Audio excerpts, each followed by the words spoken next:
Bir iş maksadıyla buraya geldim. Şu an olduğum yer kiraz mevsimindeyiz şu anda Japonya'da. Mart'ın son aylarında, yani son vakitlerindeyiz. Ondan dolayı bir festival için buraya geldim. Birine yardım amaçlı, birazcık cebime bir şey girsin diye. Bu gideceğimiz mağaza normal sıfır ürün satan bir yer ama Japonya'da bilenler vardır, bilmeyenler vardır. Tekrar hatırlatmak istiyorum. İsraf kültürü diye bir şey var ve gerçekten inanın bana bu çoğu Müslüman ülkelerinden daha önde. Giymedikleri kıyafetleri temiz hale getirip hemen böyle ikinci el dükkanlara satıyorlar. Bunlar da bir şekilde orada marka seçilip, hemen ışığımız yandı geçiyoruz. Marka seçilip mağazalara, ikinci el dükkanlarına gidiyor. Japonlar gerçekten, bunu zaten dünyaca bilinen bir şey, gerçekten çok iyi giyiniyorlar. Mesela Tokyo'da gezerken bu her Türk'ün ya da her dışarıdan gelen yabancının düşündüğü bir şeydir. Genelde daha çok sade, nasıl desem, böyle çok göze şey yapmayan, batmayan ama güzel şeyler giyiniyorlar. Ondan dolayı bugün onların kıyafetlerini aldıkları mağazalara, store'lara, artık ne diyorsanız, hem sıfır hem ikinci el mağazalarına gideceğiz. Bir ayakkabı dükkanına denk geldim. Bakalım burada çocuk ama aynen şurada tabii ki normal yetişkin. Gerçekten çok güzel modeller. Gerçekten diyorum. Çok güzel ayakkabılar var. Dostlar, şu koşu ayakkabısına da bakar mısınız? Çok estetik duruyor. 5.900 fiyatı. Gayet iyi. Yani burada şöyle bir şey modeli var. Converse mi? Aynen. Converse modeli var. Yüksek topuklu. Japonların boy takıntısı var. Bakın yine gerçekten güzel, değişik bir model. Böyle Vans'ın bot tarzı. Yine 4.900 fiyat, gayet iyi. Kadınlar mı acaba diye bakıyorum. Evet, elimin yarısı kadar ayakkabılar. Ondan dolayı yüksek ihtimal kadın bölümü olsa gerek. Burası bayağı bir kadınlar bölümü ya. Aynen. Şöyle şuradan itibaren yan kısımları kadın bölümü yapmışlar. Yüksek ihtimal sadece şu taraf erkekler tarafı. Şimdi buradan geçersem bütün erkek modellerini göstereceğim. Şu da mı erkek modeli? Bu da çok iyi. Bu da çok iyi. Gerçekten çok güzel duruyor. Çok estetik. Aynı şekilde bu da, yemin ederim yani şunu rahatlıkla söyleyebilirim. Gerçekten param iyi bir miktarda olsaydı çok şey alırdım buradan. Gerçekten fiyatlar çok uygun, çok güzel bir model. Bakın Türkiye'de de çok bilindik bir ayakkabı. 7.500 demiş ama bunların hepsi orijinal tabii ki. Türkiye, yani bunu ben de giydiğim için söylüyorum rahatlıkla, hani kimseye şey yapmak istemiyorum. Replika. Çoğu ayakkabı, çoğu kıyafet, çoğu şey replika. Bunu hepimiz gayet iyi biliyoruz. Sokakta gördüğümüz 10 ayakkabıdan 9'u rahatlıkla replika diyebiliriz. Bu mağaza bayağı büyük bu arada. Ya bakın mesela tam böyle Japonya'ya özgü kıyafetler. Böyle yaşı büyük insanların falan da çok giyindiği tarz şeyler bunlar gerçekten. Ama ne kadar güzel şapkalarmış. Gerçekten çok güzel. Hazır pişirip koyuyorlar yemekleri. Mesela şu yemeklerden birkaç tanesini inceleyelim. Bakın tam böyle Japon yemekleri. Şunu alsak yerim. İçinden hepsini de yermişim. Hangilerini yer, hangilerini yemem diye falan düşünüyordum ama yok, bunun da aynı. Böyle sadece bunların sosisleri çoğu domuz. Gelen kardeşlerim eğer dikkat ediyorsa tabii ki dikkat etmesi gerekiyor. Onun dışında yemekleri genel çok lezzetli zaten. Aha, dediğim yer burası işte. Hemen böyle hazır. Burada pişiriyorlar. Ablalarımız, abilerimiz şurada. Ondan sonra direkt bunu tezgahlara bu şekilde koyuyorlar. Gerçekten hepsi güzel, yani görsel açıdan. Zaten Filipin'i gömmek için söylemiyorum ama oradan geldiğim için şu an her şey ekstra güzel görünüyor. Çünkü yani onların tezgahları falan, yemekleri çok ekstra bakımsızdı. Gerçekten çok ilgimi çekti. Az önce de gösterdim zaten. Garip bir yer ya. İçine girip oynasak mı?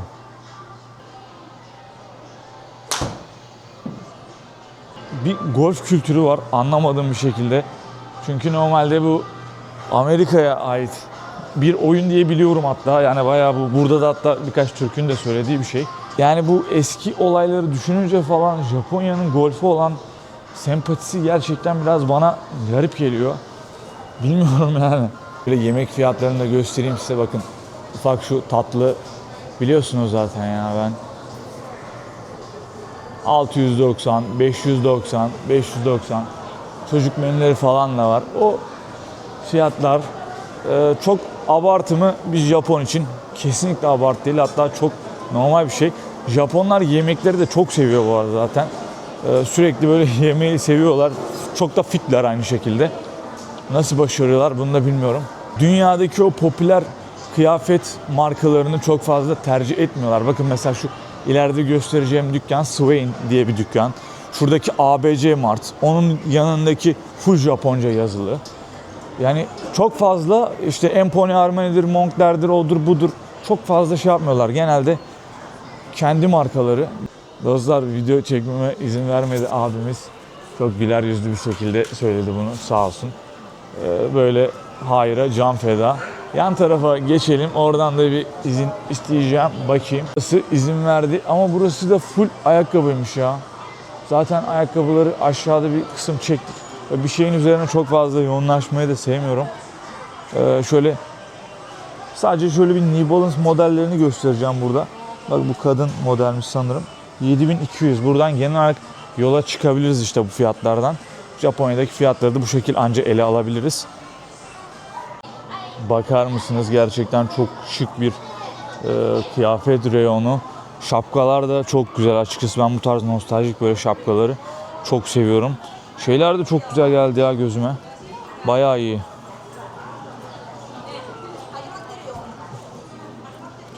Diyorum ya işte, belli bir bütçeyle bir yola çıkmak lazım. Bakın yine aynı şekil burada yine çok güzel bir kıyafet reyonu. Her şey çok güzel ya. Hepsini giyebilirim bu arada. Şu tarz şeyleri de var. Mankenin kıyafette direkt alınır. Direkt. Bunlar direkt Pepsi'nin yani Pepsi yazıyor markası. 3990'dan 2900'e düşmüş. Gerçekten çok güzel bir tişört. Dostlar, erkek reyonları çok fazla yok. Yine kadın reyonları ışıl ışıl, bakar mısınız şapkaları falan. Bu arada unisex midir bilmiyorum ama alınır, giyilir yani. Erkekler de giyebilir onları. Dostlar, bir gün vallahi şuraya da gidip video çekmek istiyorum. İnşallah görünüyordur. Pachinko slot.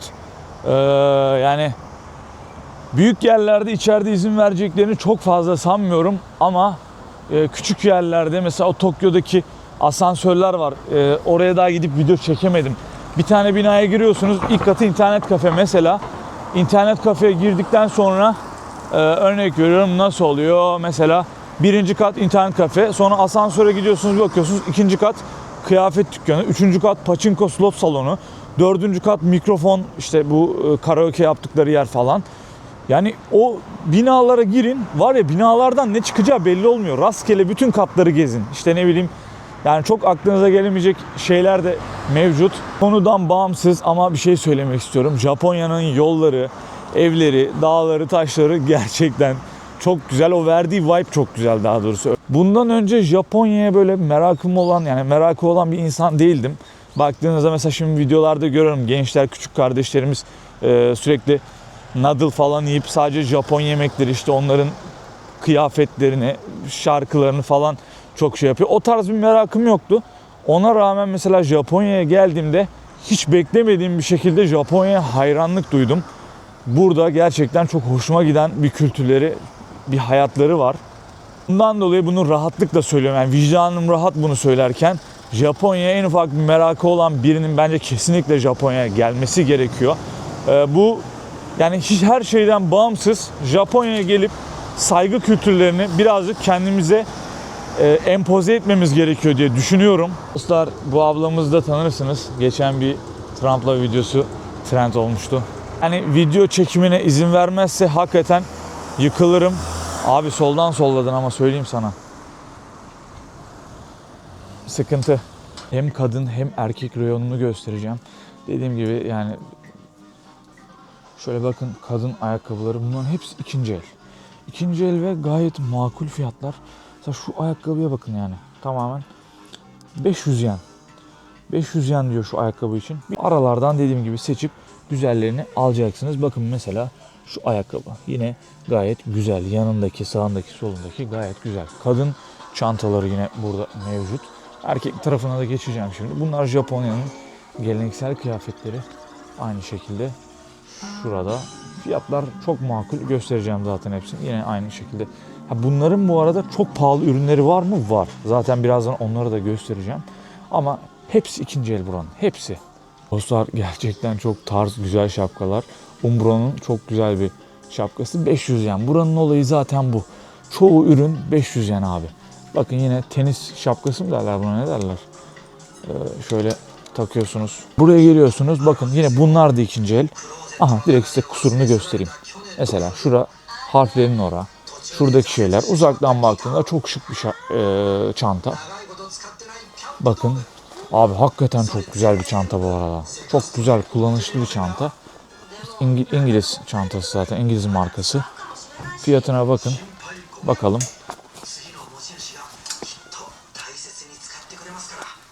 Fiyatı 1900 yen. Buna değer mi? Yok, yaklaşık 600 TL gibi bir fiyata denk geliyor. Ben size yine doğru fiyatlarını yazacağım. Aynı şekilde şuradaki, abi bakın mesela şu çantaya. Gerçekten güzel. Champion hem de. Direkt burada sporcu çantaları mı deniyor bunlara? Aynen, direkt sporcu çantaları diyebiliriz. 1100 yen. Bakın renkli renkli, afil afil yanıyor. Çantalar gerçekten çok güzel. Adidas. Direkt orijin Adidas çanta. Dostlar burada bel çantalarına denk geldim. Kesinlikle bunları da göstermek istiyorum. Ha, bu arada sweatshirtler falan hepsi falan burada da ben şu an onları çok fazla göstermeyi tercih etmedim. Şu ayakkabı reyonuna geleceğiz. Müthiş ayakkabılar var. Bakın mesela şurada çok güzel bir First Down markalı bir çanta var. Çantanın nasıl göründüğünü size şöyle uzaktan göstereyim. Çok şık. Bakın birleşik çanta ya. Mükemmel bir çanta. Ben çok hoşuma gitti çanta. 2900 yen demiş ama hakkını hakikaten Jeep'in şurada yine çok güzel bir çantası var. 2900 yen. TL fiyatlarını bunların yazacağım. Eğer buradan gelip alışveriş yapacak arkadaşlar, bakın yine ufacık bir bel çantası. Kaç para demiş? 900 yen. Gelip burada çok güzel bir alışveriş yapabilir. Yine aynı şekilde çok şık bir çanta daha. 1300 yen. Çok iyi fiyatlar. Bakın mesela şurada erkek için el çantaları var. Son dönemde özellikle bunlar da çok popüler. Bakın mesela hiç bilindik markalar değil. Ben bunları bilmiyorum. Kobestellers diye yazıyor. İngilizce, Allah'a emanet, 1600 yen. Çantanın uzaktan görünümü. Şu elde şeylerini, eğer bir tanesi elime gelirse göstereceğim. Yine Yuri Kojima. Yüksek ihtimal Japon markası. Bunun fiyatı sağlam olabilir. 500 yen. 500 yen şu çantayı istiyor. Bakın çantanın görüntüsüne bakın. Bizim Valentino şeylere benziyor. Bizim derken o da bizim değil. Ama seviyoruz biz. Fila'nın aynı şekilde çok güzel bir çantası var. Bakın 500 yen. 500 yen ne kadar ediyor? Ben size hemen kabataslak bir şey vereyim. 156 yen 1 dolar. Yani 3 dolar ediyor. 3 dolar. Bu çantalar ortalama 3 dolar. Tayland'dır, Filipinler'dir. Oraya gidiyor mesela, diyor ki tişört 2 dolar. Abi Japonya'da da öyle. Yani illa mesela oralara gitmeye gerek yok yani. Japonya'da da 1 dolar 2 dolar. Böyle giyim kuşam yerlerine geldik. Bakın çok güzel şeyler var burada. Gerçekten bunların fiyatları da çok can yakıyor ama. Bakalım bunun fiyatı ne kadar? 1600 yen. Çok iyi. Şuna bakar mısınız? Filanın yine aynı şekilde. Eski Türkiye milli şey gibi. Yağmurluluk gibi milli formanın. Bakın yine çok güzel kıyafetler. Aha, Borussia Dortmund mu? Yok, yakalayamadık. Renkten yakaladık. Çok güzel böyle kıyafetler var ya. Bakın full kol böyle ceket sevenler için yine aynı şekilde çok güzel. Çok güzel gerçekten. Şu da çok güzel görünüyor ki hakikaten ya, şuna bakar mısınız? 900 yen fiyatı. Vallahi ben çok beğendim. Yine tişörtlerini göstereceğim. Yine aynı şekilde çok çok tarz. Bakar mısınız? Şu tişört ne kadar demiş ya şu tişörte? Şuna bakmak istiyorum gerçekten. Çok hoşuma gitti. 500 yen. Benim aslında bu tarz tişörtler almam lazım. Yaz da geliyor. Yani onu da size göstermek istiyorum. Gerçekten farklı bir tarz. Bakın 900 yen pantolon ve çok şık bir pantolon. Görmüş olduğunuz üzere zaten. Şöyle markaları dediğim gibi çok farklı oluyor genelde. Çok karışık, random. Bakın Levi diye bir marka. Ve şöyle bir şık pantolon 1600 yen demiş bunun içinde. Ama geneldeki fiyatları ben size söyleyeyim. 600 yen, 500 yen. Ayakkabılar bakın bazıları gerçekten çok yıpranmış oluyor. Bu ayakkabıya ne demiş? 1600 yen demiş. Bakın ayakkabı yıpranmış. Ama mesela bu güzel. Bu gayet güzel giyilebilir kıvamda. 4900 dizel marka. Markaya özellikle dikkat edin. Vans sıfıra yakın. Hatta sıfır diyebiliriz. Ne kadar fiyatı? 1900 yen. Az önce gittiğim yerde de Vans dedim. Adı aynen Vans, doğru. Az önce gittiğim yerde 2700-2800 ama işte markalar çok farklı. Bakın yine güzel bir ayakkabı. Kaç para demiş? 3900 yen. Dostlar tişörtleri bilmiyorum ya, gerçekten çok hoşuma gitti. Ve tişörtler ortalama hep 500 yen. Bakın şöyle kılıçlı mılıçlı.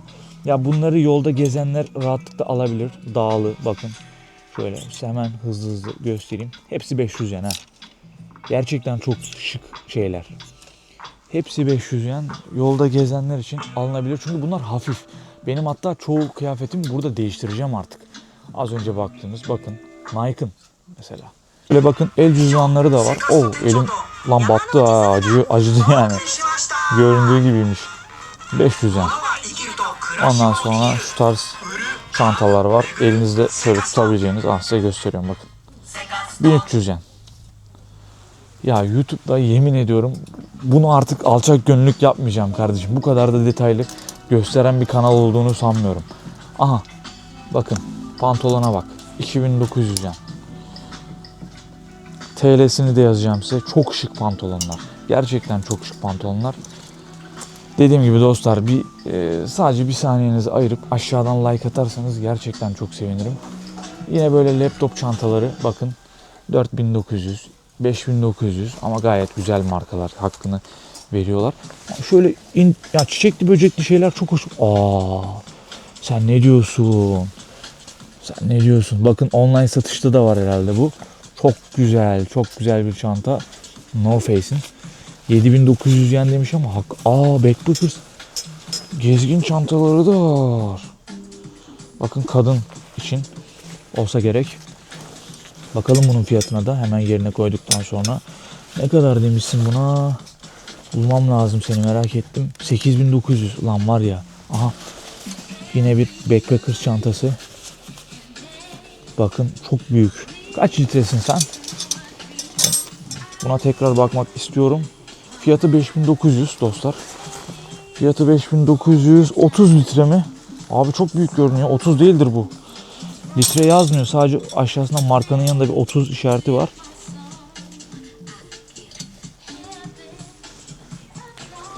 Dostlar biraz daha pahalı temiz ayakkabılar reyonları da ayrı. Mesela o bazı ayakkabılar şu köşedeydi. Şuna bakın mesela 14.900. Ne kadar eder? Yaklaşık bir 3-4 bin lira. Aynen 4 bin liraya yakın var. FF Turbo'nun ayakkabısı ve gerçekten çok güzel. Magic Spirit. Bakın Gore-Tex var burada. Gore-Tex'in bir ayakkabısı da mevcut. Online'da satışı varmış. 6900 demiş bunun içinde.